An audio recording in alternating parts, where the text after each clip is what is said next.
আজ এমন একটি বিষয় নিয়ে কথা বলতে চলেছি যা দেশ স্বাধীন হওয়ার পর ঘটেছিল।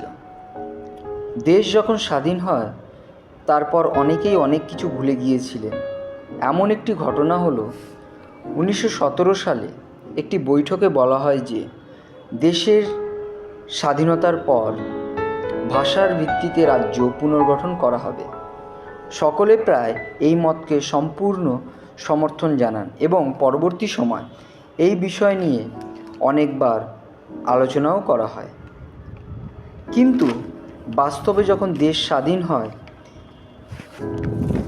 এই বিষয় নিয়ে সেইভাবে কেউ কঠোর ছিলেন না।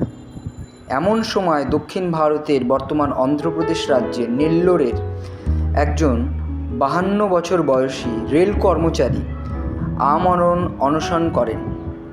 তার একটি মাত্র উদ্দেশ্য ছিল ভাষার ভিত্তিতে রাজ্য পুনর্গঠন করতে হবে।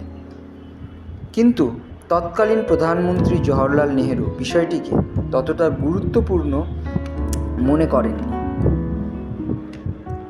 এরই মধ্যে অনশনের দিন যত বাড়ছিল বিষয়টি ভারত সরকারের কাছে একটি প্রধান বিষয়রূপে উঠে এলো, কিন্তু কাজের কাজ কিছুই হচ্ছিল না।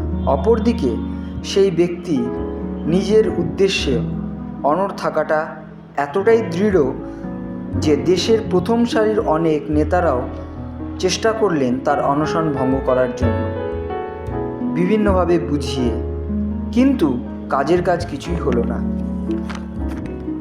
কারণ এই ব্যক্তি এর আগে একবার অনশন করেন, তখন গান্ধীজির কথায় তিনি অনশন তুলে নিয়েছিলেন।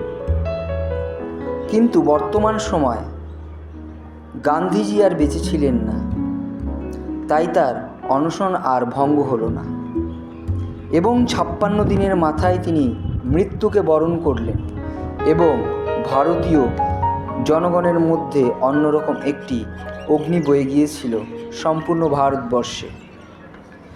এই মহান ব্যক্তি অনশনের জন্য মৃত্যুবরণ করেন 15ই ডিসেম্বর 1952 সালে এবং এর 3 দিনের মধ্যে ভারত সরকার মানতে বাধ্য হলেন যে ভারতবর্ষকে ভাষার ভিত্তিতে গঠন করতে হবে।